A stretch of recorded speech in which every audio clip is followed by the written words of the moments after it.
This week on football, Haaland slaps Neville. He talks Whoa, hang on. I think that was friendly. Harry Kane negotiates with Daniel Levy. What was it like negotiating with Daniel Levy? Roy Hodgson wants all the smoke.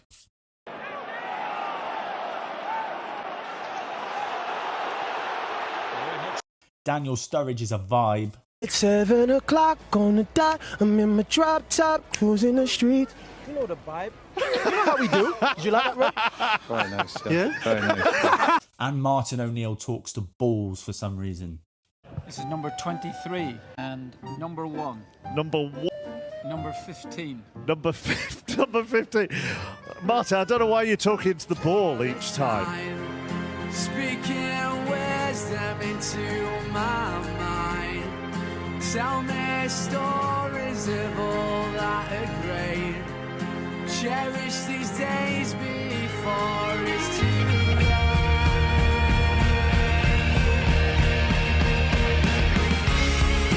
If you could turn around yourself.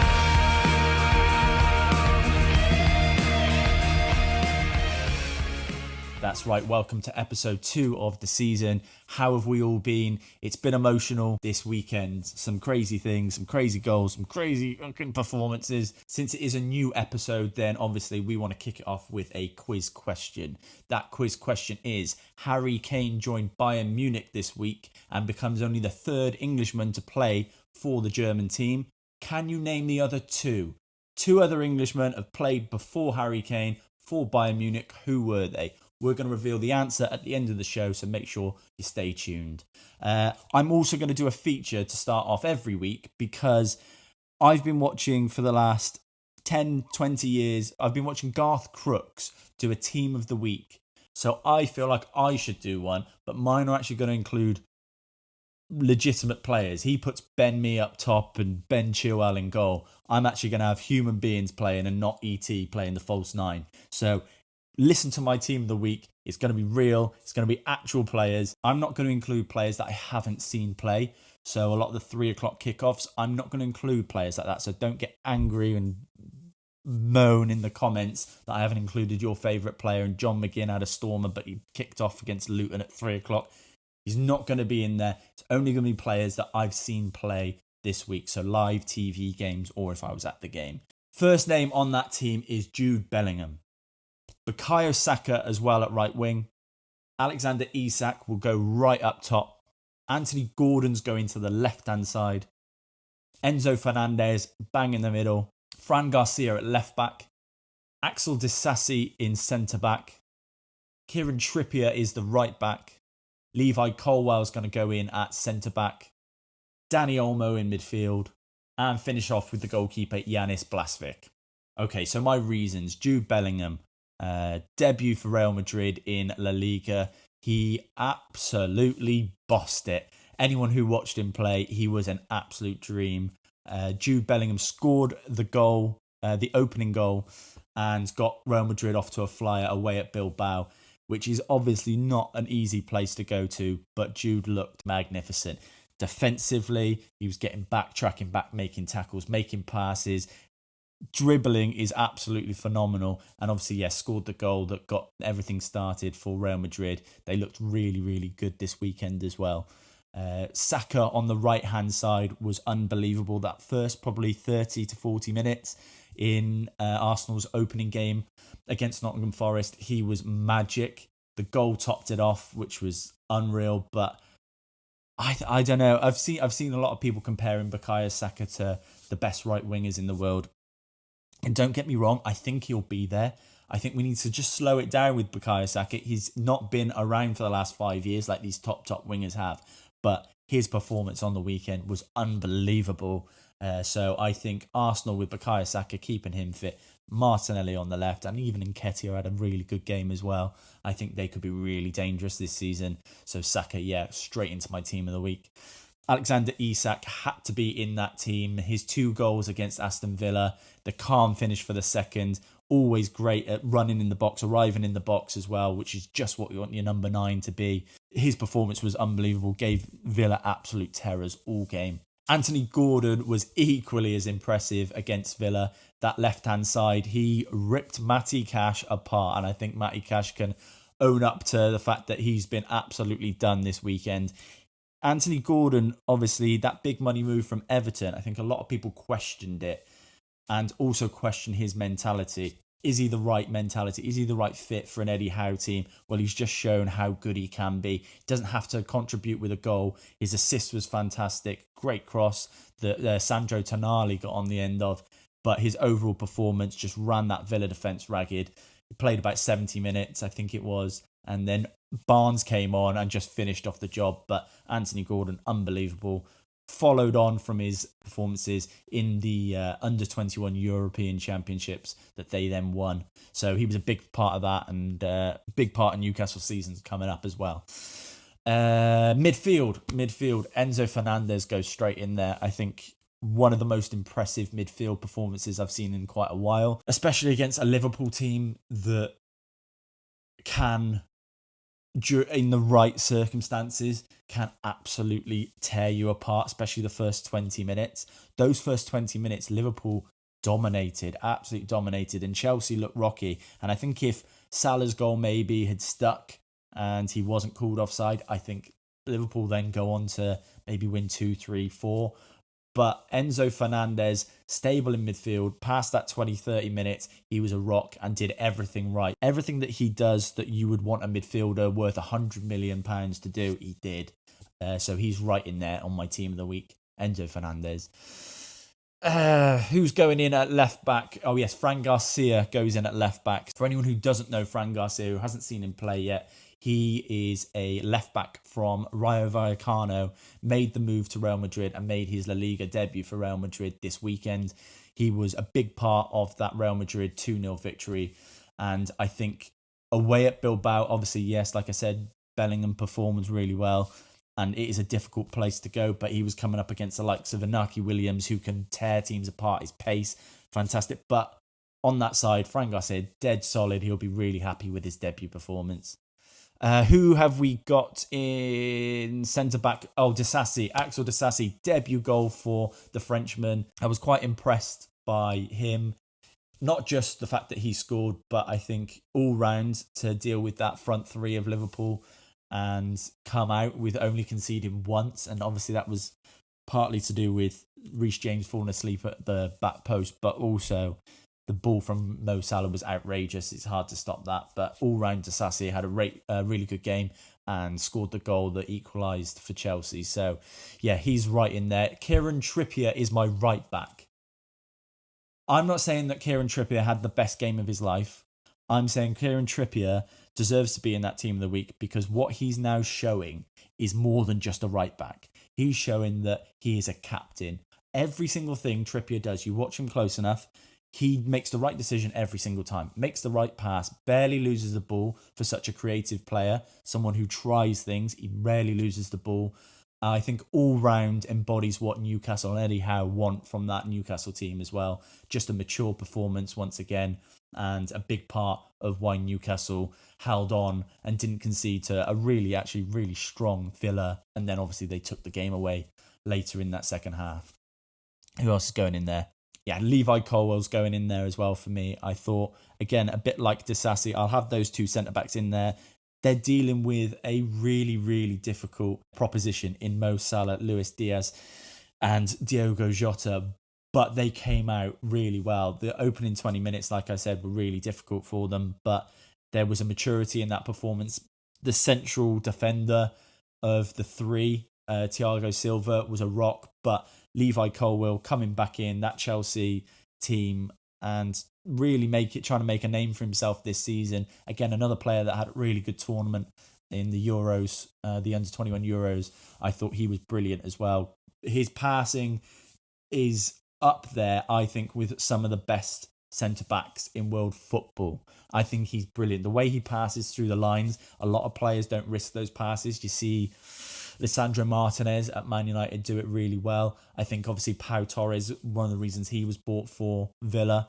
And what we're seeing is a player develop into someone who's not just a great defender, but a really good passer of the ball. So he's exciting, and I'm going to put him there alongside Disasi at centre-back. We've also got probably the performance of the weekend for me was Dani Olmo.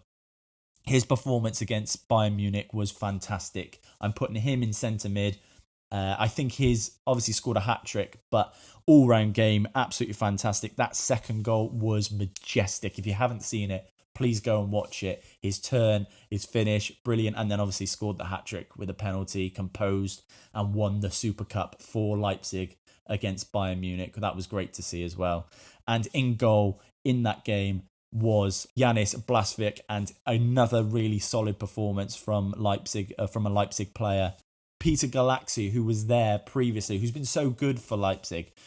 I think he's been injured. Blasvik came in last season, really solid again. He took a lot of crosses. He had a lot of pressure. Bear in mind the way Bayern Munich play.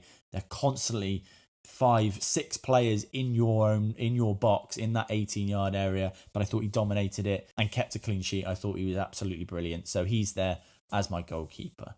Right, okay, so that's enough of this team of the week. We're going to get straight to the part that you love the most. 2 Lies and a Truth is coming up, so let's get it started. Right, 2 Lies and a Truth. Anyone who doesn't know how this works, I've got 2 lies and 1 truth. Simple. 2 football stories that I have made up. Completely crazy football stories that I have made up. We've got 1 true story added into that mix, and that 1 true story is a crazy football story that has happened. You've got to decide which one is the true story. So, story number 1. Robbie Savage was once fined for pooing in a referee's toilet. The Welshman was charged £10,000 for leaving the door open and refusing to flush the poop. Story number 2. John Arne Riise has a rock band called the Horizontal Kangaroos. The former Liverpool left back plays bass guitar for the group. That's John Arne Riise has a rock band called the Horizontal Kangaroos. Former Liverpool left back plays bass guitar in the rock group. Story number 3. Napoli midfielder Matteo Politano was once rushed to hospital after suspecting he was having a heart attack.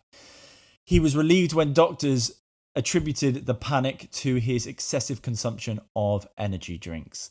That's Napoli midfielder Matteo Politano was rushed to hospital thinking he'd had a heart attack, but it was actually energy drinks that he consumed that was giving him that panic. So that's 3 stories. You've got to pick which one is true. Again, the answer is going to be right at the end of the show, so you've got to stick with us. A new feature that we're going to try out this week is TikTok submissions. I've tasked a few people to send me some TikToks, and I'm going to react to them blindly throughout the podcast. So let's kick it off with the first TikTok. Right, let's have a look. I actually don't know how this is going to go. Needs to score to send it to a 7th round.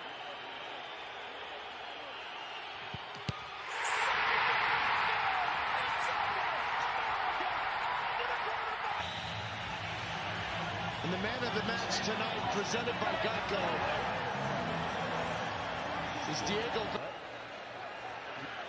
I think what they're reviewing is Malagon's save, whether or not he was off the line. Okay, Oh, wow. Okay, so I'm assuming what is going to happen is Club America think they've won it because the goalkeeper saves the ball, but it looks like he'd come out of his goal and over the line to save that penalty, which means the celebrations go on and then they come all the way back to retake it. Right, let's see. So good luck trying to bring that back. How does VAR, how do the players, how does everyone right now just find out about this? Yeah, he's off his line. He's definitely off his line. Mayer will get another chance to send it to a 7th round. Of course he does. So And of course he scores that penalty. So Jonathan Dos Santos. Is that Petr Cech?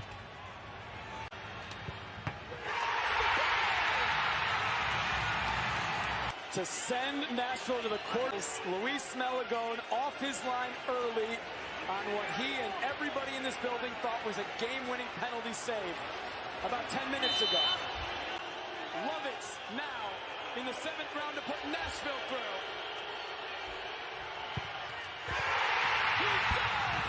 That has got to be the worst way to lose a penalty shootout. It's bad enough anyway, but imagine winning that penalty shootout, celebrating, and then a few minutes later being dragged back to retake a penalty. Then the other team wins and beats you on a penalty shootout. Unbelievable. You know, Liverpool is the capital of Ireland, and that's why people in Liverpool class themselves as Scouse and not English. I cannot stand Scouse not English. I cannot stand it. We don't look at ourselves as being English, and that's why people like Jamie Carragher said those things. And that's what you find most Liverpool supporters think. But you live in England, mate. I don't live in England. I live in Liverpool, and I'm a Scouser. What country is Liverpool in? I don't care. It's just connected to England. Of course you do, mate. What country is it in, John? No. What passport you got? I live in Liverpool, and I'm a Scouser. I don't class myself as being English. But John, calm down. Don't shout. It's a serious question. What country is Liverpool in your mind? I'm curious. It's attached to England. It's attached to it? Is it in it? It's like Scotland. Attached to England. It's part of Great Britain. It's not like Scotland in any way.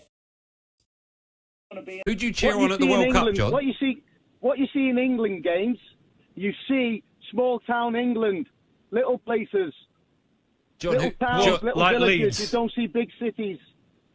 John, who do you cheer on at the World Cup? I don't cheer England on. No, that's not why I asked. No, John, listen. Who do you cheer on at the World Cup? I don't follow international football. You don't? I'm mad. No, Okay. it's crap. Like Jose Mourinho John, you said, sound very angry. John, why are you so angry with life? We're Scouts. We're not English. Okay. Maybe my biggest bugbear in football. Anthony. Manchester United looking to release Rashford. Rashford does brilliantly. That's a fantastic ball to Garnacho. Garnacho squares. Is it Mason Mount? Oh, he scuffed his shot. Could have been. I'm not sure why I've been sent this video. I don't know whether it's because of Bruno Fernandes's pass, which is maybe the best thing that you'll ever see in your whole entire life, or Mason Mount's finish, which is maybe the worst thing that you'll ever see in your whole entire life. But yeah, thanks. That's Megan Rapinoe. Oh, here she is, World Cup my MVP favourite and person. political lightning rod. Rapinoe is... This video is 3 minutes and 40 seconds long, so I'm not going to go through all of it because, one, you're not going to want to listen to that, and two, it's going to drive me nuts. All I'm going to do is, I'm not going to give you my opinion on Megan Rapinoe. I'm going to just put a video to show you how I feel about Megan Rapinoe, and it's here.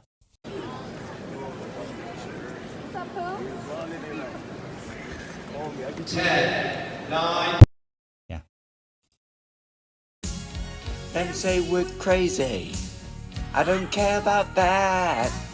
Put your hand in my hand, baby. Don't ever look back. Let the world around us just fall apart. Baby, we can Every make word it. hurts We're him. heart to Every single word is heart. painful for him. And we can build this dream together, standing strong forever. Nothing's gonna stop us now. And if this world runs out of lovers, we'll still have each other. Nothing's gonna stop us. Cal the Dragon looks like the first time in the future when a dog is able to talk. In 150 years, when we teach dogs to finally talk, every word he says is like he's practicing sentences. Not another year of this shit. 2 goals already. Goal with your first fucking touch of the season. I thought over the summer you'd have grown up a bit. There's more to life than scoring goals and trebles. No, the first ever player to score the opening 2 goals of a Premier League season. You really need to fuck off now. Yeah, Erling Haaland needs to grow up. It's getting quite pathetic. Yes, he's good. Yes, he's amazing. Yes, he's maybe the best striker that we're ever going to see. But it's at this point, it's sad. And I, for one, think we should we need to come up with something. We need to come up with a way of stopping him from the outside. The players on the pitch are not stopping Haaland, so it's up to us as fans to try and stop him. We need to come up with something. Spread a rumour that he has like a squirrel fetish, or spread a rumour that he has got weak knees, and then maybe in his head he'll be playing and his knees will feel a little bit weaker, and he's like, shit, that what they keep saying, that weak knee rumour, maybe that is, and then he'll overthink it, and then he won't be on his top foot. We need to do something. We need to come together to stop this man, because he's ruining football. The war came and washed them away.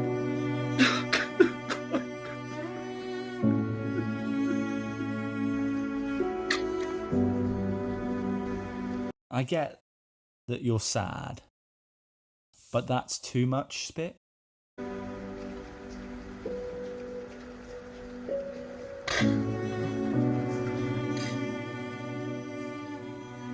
Hello, Jess.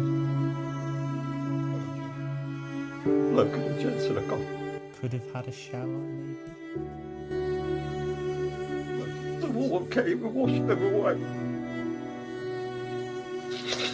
I searched and I searched and No, your spit came and washed them away. Your children are gone because your spit came and washed them away.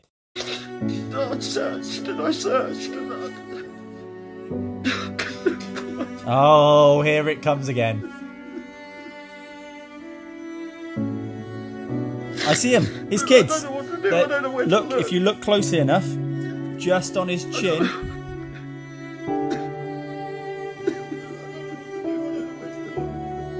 Start by looking at your chin, where the spit is. They're probably floating in there.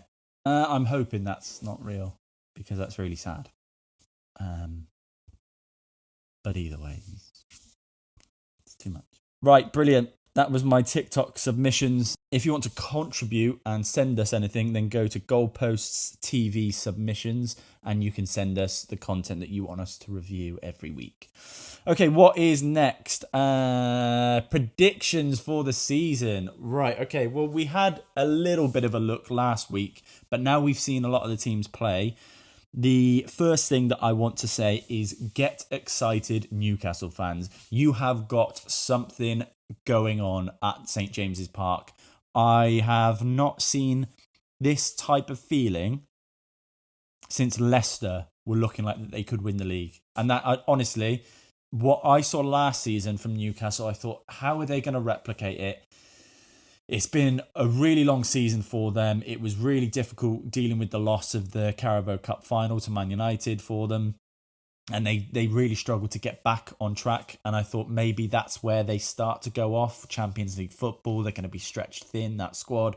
But that performance on Saturday was one of the best games of football I've seen in the Premier League for ages. They were scintillating. They were unbelievable. Anthony Gordon, Alexander Isak, Almiron, and again, Almiron didn't contribute in terms of scoring, but the danger of those front three, every single defence in the Premier League is going to feel on edge every time they play Newcastle. The middle three now of Joel Linton, Tonali and Bruno Guimaraes, that is one of the strongest midfield threes in the Premier League. And Joel Linton has been kind of forced into that position, but he's doing really well. But the other two, oh my God, fantastic players. And in the back four, Sven Botman, dead solid. Your captain, Trippier, dead solid. You've got a really strong goalkeeper. You've got players to come off the bench. You've got Callum Wilson, who didn't even start. Then you've got Harvey Barnes, who didn't even start. You've got young players like Elliot Anderson, who's impressed pre-season. I think we are looking at a Newcastle team that really could push for the Premier League title. And I'm saying that in week 1. There you go. Okay, let's go down the leagues, not just Premier League. Championship, something that stood out for me in the Championship. Middlesbrough, really strong season last season. Unlucky not to get promoted. Michael Carrick doing wonders, but a really worrying start for them. I think if Chuba Akpom does move, I think he already has moved possibly to Ajax. That transfer's about to go through. Then I don't know who's going to score their goals. Cameron Archer's back at Aston Villa. this season to play in the Premier League, so they haven't got that goal threat. It's going to be really difficult for them to compete because of the strength of the teams that are now in the Championship. The teams that got relegated last season have all got goal scorers. I'm struggling to see where Middlesbrough are going to find their goal scorer. So really worrying for Michael Carrick. Their great start in League One for Wigan. They have had an 8-point deduction this season. They had a points deduction last season. And I think this season, it's only 8, I think, at the moment, but only 8. But they've chipped away at that, 6 points off that already. 2 wins from the start. So they look really strong. Well done to Wigan. And in League Two, thing that stood out for me is Keller Dunn at Mansfield. I think you've got a real player there. He scored goals, I think, at Oldham previously, but Mansfield last season, they had him. His first season there, looked like a really good player, but this season he started strong again. And he scored in both league games already so far, so really strong start for him in League Two. Around Europe, in France, dodgy start for PSG. They draw 0-0 in their opener against Lorient. I think there are really strong teams around PSG that have got a better feeling about their clubs than PSG. And I think this is a season where Luis Enrique will really struggle, not just to compete on the Champions League level, but do what the kind of prerequisite of any manager at PSG has to do as the standard and win the league. I think he's really going to struggle this season. A really strong start from Rennes. They've got some really, really cool players. Giori, Callum Wendu, who was of PSG. I think there's going to be a few teams. Marseille have recruited really strongly, but Rennes looked really strong, opening win. And France seems to be kind of the league where a lot of players, young players, really find their footing. They start performing, scoring goals. A lot of strikers start out in France, get scoring in France, move it over to Bundesliga or Italy or England, and then kind of make a real name for themselves. But there's a player who's just signed for Montpellier called Akor Adams. Akor Adams. He is from Lillestrøm. He's only 23, but his goal to game ratio over there was absolutely insane. And he started this season with 2 goals already in the opening game. So he's a name to look out for. He's a Nigerian. He's 23 years old and he plays for Montpellier. So it's worth having a look out for him. Across Spain, great to see some games back on TV. ITV4 did the Barcelona game on Sunday evening. That Barca game was 0-0, but an enthralling 0-0. There was red cards, yellow cards. If you get the chance to see Getafe play this season, watch them. If you love a scrap, if you love a fight, if you love a game with a bit of bite, they are the team to watch. Constant yellow cards, constant tackles off the ball, nudges off the ball, pushing, shoving. They are the real life equivalent of Mean Machine. If you ever seen Mean Machine with Vinnie Jones, you see a team who's not as good as the other team. They play the guards. They know they're not as good, but they resort to the dirtiest of tactics. And Getafe literally embody that. They got under Barca's skin, and so much so, Rafinha got sent off in the first half. He was getting battered for the first 20, 30 minutes, and then he obviously had enough and lost his head, elbowed one of the Getafe players. He went down, red card straight away, and Barca were down to 10 men. Second half, a Getafe player got a second booking. I think it was Mata, and then it was just cards, penalties, not penalties, fights off the ball, pushing, shoving. It was absolutely brilliant to watch. Even though there's no goals, more than made up for it in entertainment from the card point of view. Elsewhere in Spain, Real Madrid got off to a flyer. It's 2-0 against Bilbao away. Really, really good result for them. Might go under the radar a bit, but I think Real Madrid, that midfield is insane. They've got a lovely mix of youth, Camavinga, Tchouaméni, Bellingham, but that really nice mix of experience then of Kroos and Modric, Valverde, and their back four. Yes, they've lost Militao possibly for a lengthy amount of time, but their back four of Alaba, Dani Carvajal, like I said earlier, Fran Garcia, and they're potentially bringing in David De Gea to replace Courtois, who's got the ACL injury. So I think they're a team to watch, particularly Champions League, and I think they'll. My feeling is that they're going to go and win that league because they look better than Barca. I think they've got more firepower in Vinicius Jr. Rodrigo's going to have a really good season, I think, and Bellingham's going to contribute to goals. So I'm thinking Real Madrid. Who else was really good? Osasuna, 7th last season. They beat Celta Vigo away 2-0. Tough place to go, but they did it. And they are starting as they mean to go on. And as they finished last season, really strong finish from Osasuna in 7th place last season. And starting off the new season with a really solid away win. Obviously no Italian or German football really, because the league's not underway yet. But we did get the German Super Cup final, which was amazing. Leipzig were fantastic. They looked really strong. Yes, they have lost some really key players. Nkunku left for Chelsea. Konrad Laimer moved to Bayern Munich. But who they've replaced them with, I really like Openda, who has come from Lens.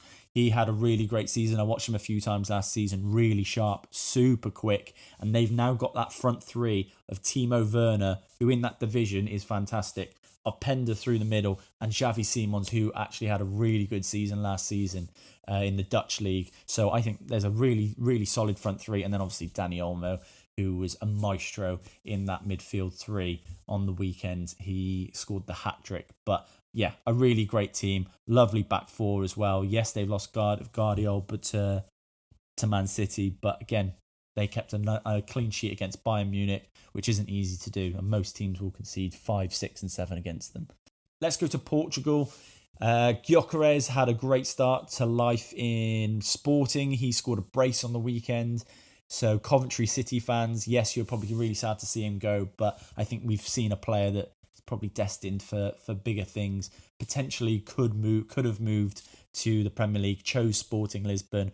I think that's a really great place to nurture his talent. He's still young and he's got off to a flyer for them. They won 3-2 in the last minute as well.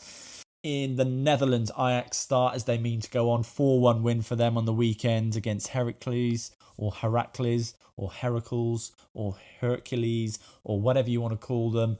Impending acquisition of Chuba Akpom for them as well. So that'll add to the front line. Steven Bergwijn scoring 2 on the weekend as well. They're not missing Tadic too much. You can see that. And obviously not forgetting that in Germany, we got to see Harry Kane make his debut for Bayern Munich, which I think a lot of people tuned in specifically for. We actually managed to accidentally get a great game of football and a fantastic performance from Leipzig. Right, where are we? Okay, we're coming towards the end of the show, so we have got to reveal to you the 2 lies and a truth answer. Let me just reiterate those 3 stories to you. First story was Robbie Savage was once fined for pooing in the referee's toilet. The Welshman was charged £10,000 for leaving the door open and refusing to flush it. Then you had John Arne Riise has a rock band called the Horizontal Kangaroos. Former Liverpool left-back plays bass for the group and also contributes with backup vocals, by the way. Then we had story number 3. Napoli midfielder Matteo Politano was once rushed to hospital after suspecting he was experiencing a heart attack, but was relieved when doctors attributed the panic to his excessive consumption of energy drinks. So we had those 3 stories. Which one did you think was true? I'll tell you the true story. It was Robbie Savage. He was once fined £10,000 for pooing in the referee's toilet. I'm actually not sure on this story because I don't know whether he was fined for doing the poo or whether he was fined for not flushing it. But one way or the other, £10,000 left his bank account to pay for a poo. The quiz question answer. We asked you, Harry Kane sealed his move to Bayern Munich this week and became only the 3rd Englishman to play for the German club. We said, who are the other 2? You had to guess. Well, those are the 2. First one, the easy one, Owen Hargreaves. Owen Hargreaves played for Bayern Munich. The other one was Omar Richards. Yes, so Omar Richards still plays. He's at Nottingham Forest. He managed 12 league games for the Bayern Munich team. But I would understand if you didn't get that one. Omar Richards, he played there, I think, 2 years ago. Got 12 games. But yes, Harry Kane, 3rd man to play for Bayern Munich from England.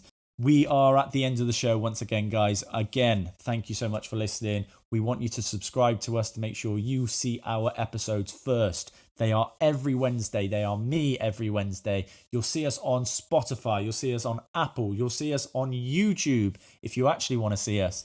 And we'll also be on Twitter as well. Our full episodes are posted there every single week. If you haven't already subscribed to our TikTok, you get to see all the best clips from every episode and previous episodes as well. So go ahead, it's at Goalposts TV and you'll find us there. Thank you once again. We'll have another episode for you next Wednesday. Please tune in. Have a great week. Speaking wisdom into my mind. Tell me stories of all that are great.